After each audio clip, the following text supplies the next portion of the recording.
Bienvenue dans Complorama, un podcast France Info avec Rudy Reichstadt, directeur du site Conspiracy Watch. Et Tristan Mendès-France, maître de conférences associé à l'Université de Paris, spécialisé dans les cultures numériques. Et pour nous accompagner, Johanna Yakin de France Info. Bonjour à tous. Alex Jones, vous avez déjà entendu ce nom ici dans Complorama, mais on ne vous a jamais raconté la saga Alex Jones. Et c'est ce que nous allons faire aujourd'hui. Cet homme est considéré comme l'une des figures les plus influentes du conspirationnisme aux États-Unis. Il est animateur et fondateur du média Infowars. Il a construit sa notoriété sur la diffusion de théories du complot. Alex Jones a surtout transformé cette mécanique en un modèle économique extrêmement rentable. Et si nous parlons d'Alex Jones aujourd'hui, c'est parce qu'il a perdu son média historique, Infowars, suite à une procédure judiciaire de près d'une dizaine d'années lancée par les familles de victimes de la tuerie de Sandy Hook. C'est le point de départ de ce 109e numéro de Complorama.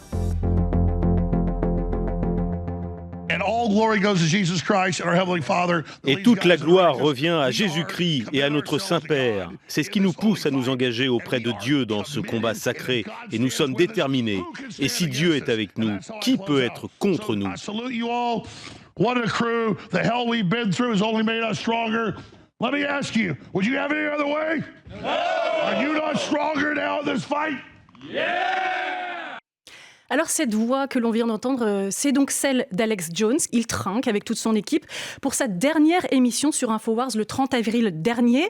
Toutes les théories du complot qu'il a défendues, il l'a fait sur Infowars. Tristan, c'était quoi Infowars exactement ? Alors d'abord cette voix d'Alex Jones qu'on vient d'entendre, qui est franchement une voix inimitable, qu'on reconnaît pour ceux qui connaissent effectivement Alex Jones. Et donc là, effectivement, il était sur cette dernière émission sur Infowars, qui est son média et qui est essentiellement le bateau mère de son empire médiatique. C'est la marque la plus visible. C'est un site qu'il a lancé en 1999 et qui a été véritablement un blockbuster en ligne pendant près de 27 ans et qui donc a tiré sa révérence le 1er mai dernier. Juste pour qu'on mesure un peu l'audience de ce site, d'environ 10 millions de visites mensuelles, ce qui était en 2017 plus que des médias de premier plan comme The Economist ou Newsweek, par exemple, juste pour situer un peu la force de ce site web. Et puis, ce qui est assez frappant, c'est que je suis allé voir grâce à un site qui s'appelle archive.org et qui permet de voir les sites tels qu'ils étaient il y a de nombreuses années. Et donc, j'ai vu la première occurrence, la première copie, qui date de mai 1999. Et quand on va sur cette page-là, on voit qu'il y a déjà tous les éléments qui feront le succès d'Alex Jones des années plus tard. Il y a sur cette page d'accueil déjà des idées il évoque par exemple les globalistes diaboliques, il parle du Bilderberg, cette réunion annuelle qui excite beaucoup la complosphère encore aujourd'hui. Et ce qui est assez fascinant, c'est que l'ADN en fait éditorial est verrouillé déjà dès 1999. Il n'a pas changé en un quart de siècle et ce modèle économique est déjà également en place. On le voit déjà sur cette première page en 99. Et c'est donc via Infowars en fait qu'Alex Jones a qualifié la tuerie de Sandy Hook de mise en scène. Petit rappel quand même avant de poursuivre avec les faits. La tuerie de Sandy Hook, elle a eu lieu le 14 décembre 2012 dans l'école primaire Sandy Hook, donc à Newton, c'est dans le Connecticut aux États-Unis.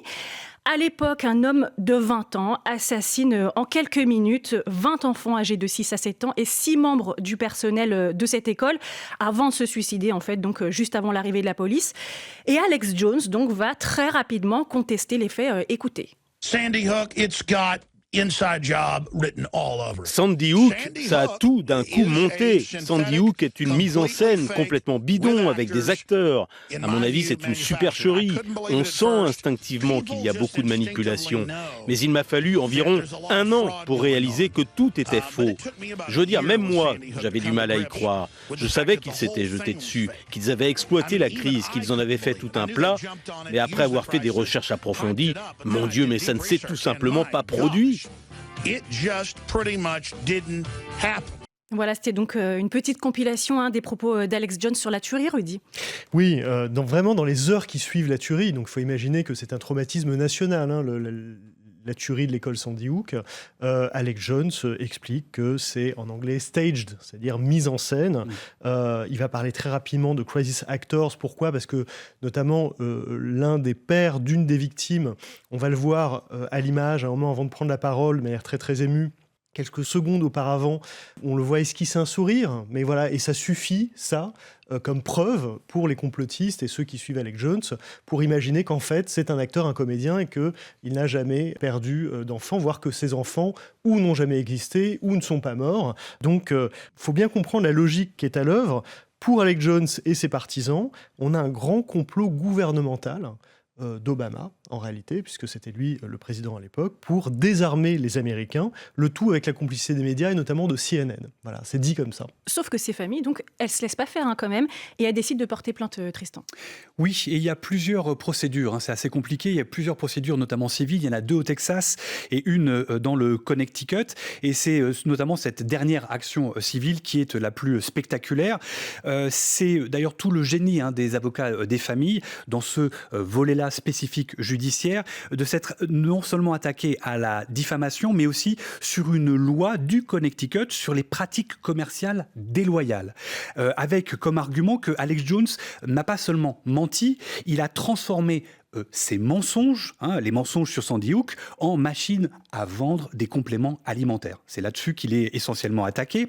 Le complotisme ici est présenté comme un élément marketing. Il a marketisé en fait le complotisme. C'est là-dessus qu'il est attaqué. Et l'avantage de cette procédure particulière au Connecticut, c'est que elle n'a pas de plafond dans les dommages qui peuvent être attribués. Et c'est ce qui va pouvoir se traduire en plus de 1,5 milliard de dollars que va devoir payer Alex Jones. Alors ces procédures ont commencé en gros en 2018. Il a été condamné en octobre 2022 à 1,5 milliard de dollars. Il a fait de nombreux appels et au final, en octobre 2025, la Cour suprême des États-Unis rejette son dernier appel, la fin des recours. Donc la condamnation est officielle et consommée à partir de cette date-là. Et à partir de 2026, on vient de le dire ici, InfoWars est liquidé. Là, il n'utilise plus cette marque-là et le site web est vendu aux enchères, en fait. Est vendu aux enchères et le site n'est plus accessible absolument aujourd'hui.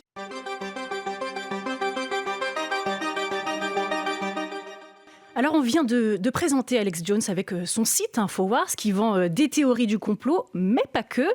Alex Jones, c'est aussi un homme d'affaires. Il a par exemple vendu du dentifrice anti-Covid. I'm just going to tell you that for just your daily life and your gums and your teeth and for regular viruses and bacteria, the patented nanosilver we have. Alors ce que vous entendez là, c'est Alex Jones justement là qui est en train de vendre son dentifrice quasiment façon téléachat.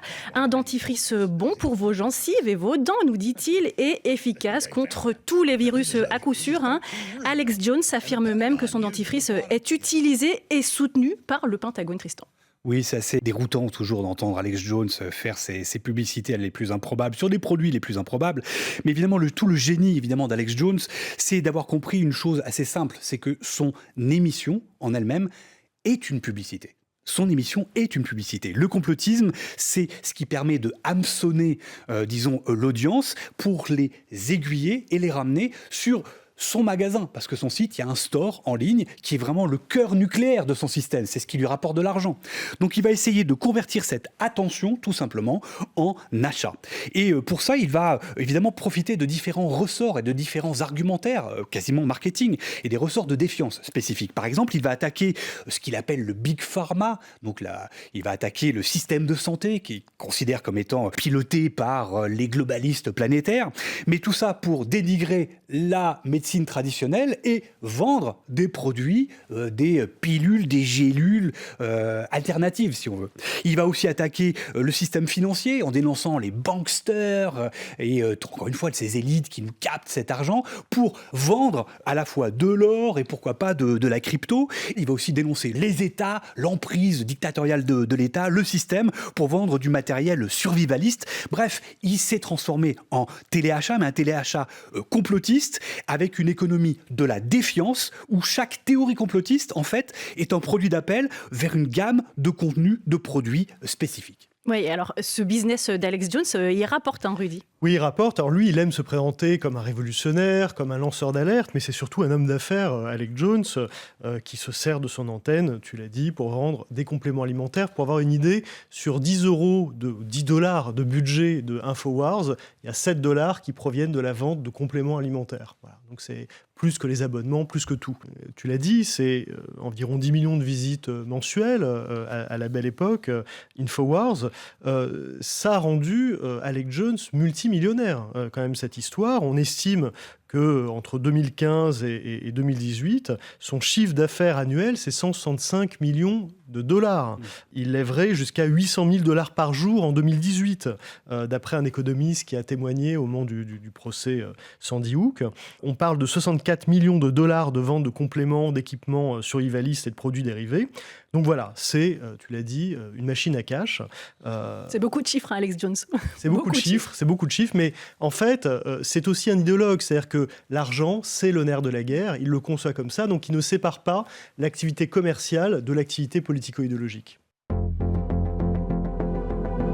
Je veux juste terminer en disant que votre réputation est incroyable. Je ne vous laisserai pas tomber, vous serez très impressionné, j'espère.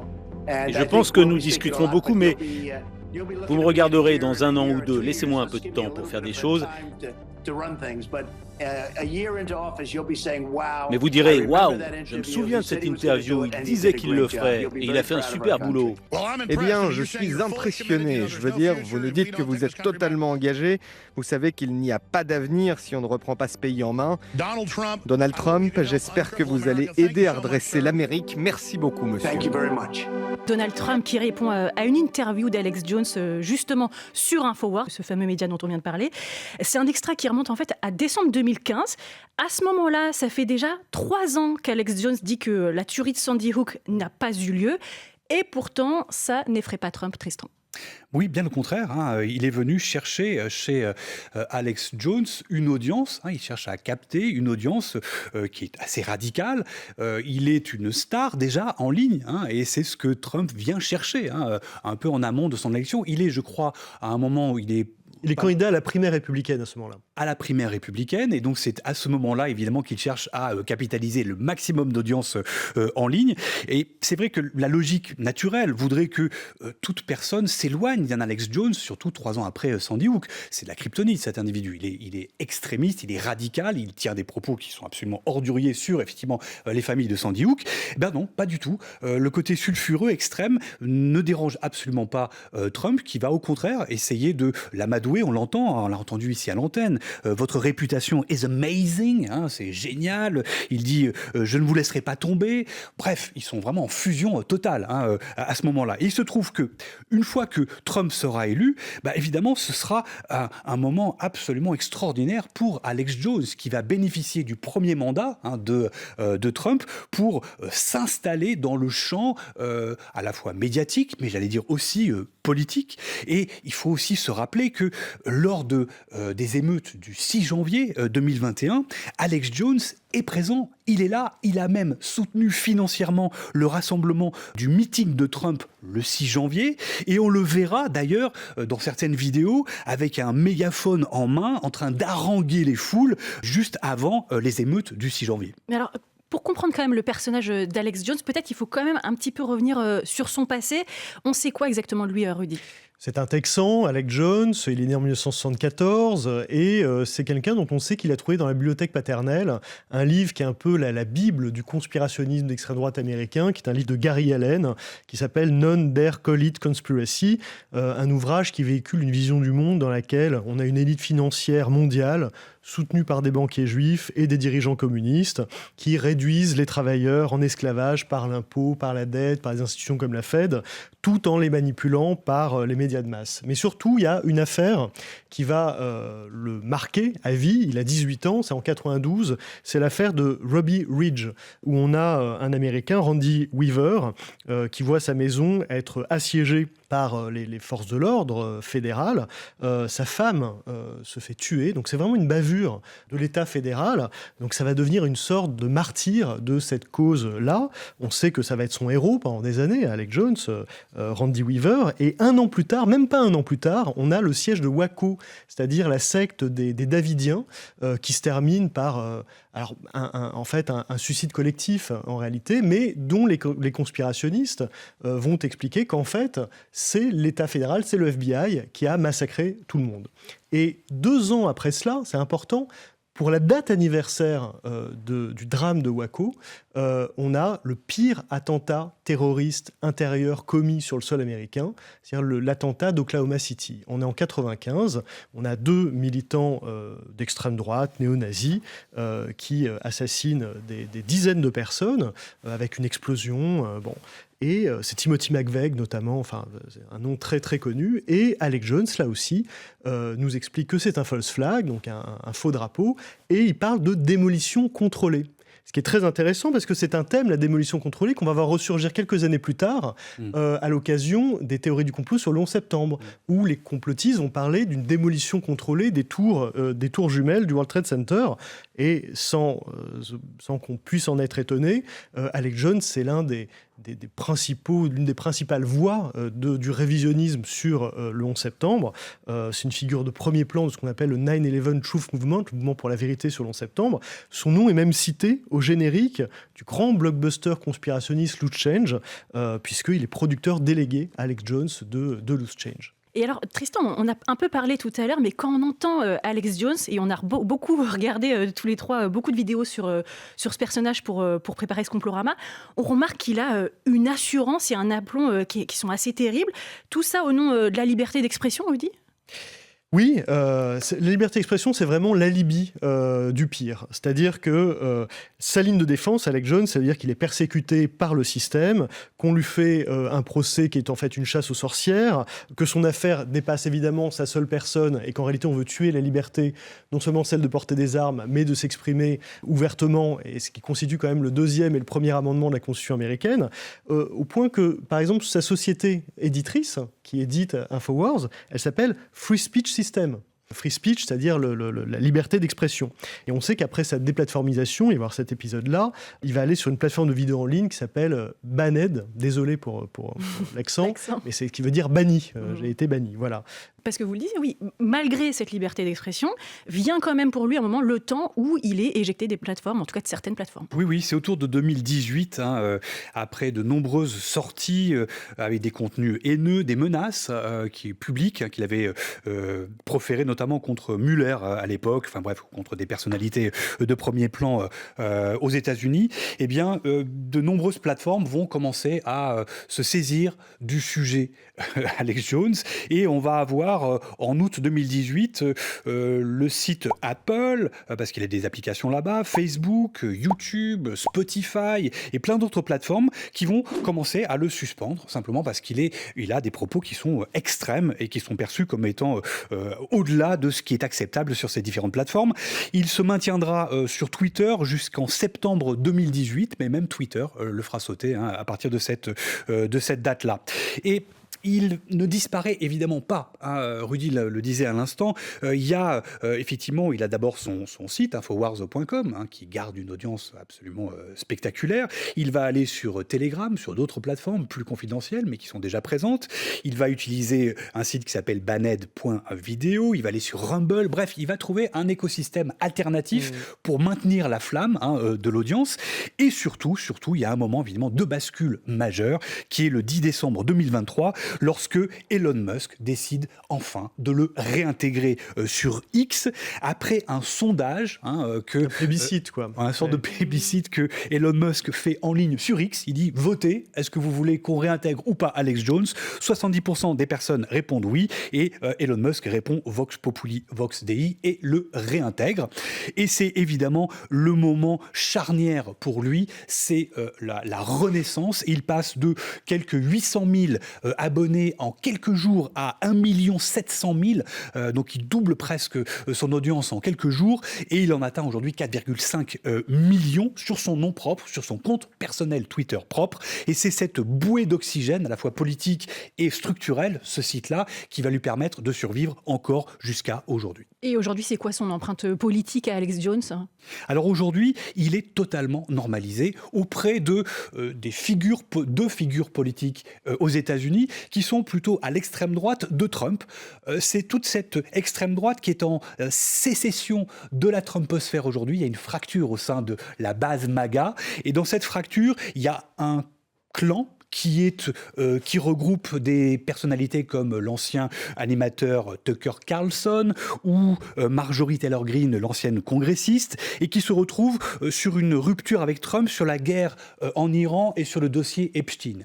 Eh bien, toutes ces personnalités qui ont une visibilité absolument folle en ligne, qui ont une énorme audience sur les réseaux sociaux, reçoivent régulièrement Alex Jones. Alex Jones qui lui-même aujourd'hui est en guerre ouverte contre Trump. Il a demandé sa destitution en invoquant le 25e amendement, c'est-à-dire pour démence, et Trump lui-même l'a qualifié publiquement de low IQ, c'est-à-dire de QI bas. De QI bas, ce qui est une grande insulte très utilisée par Trump.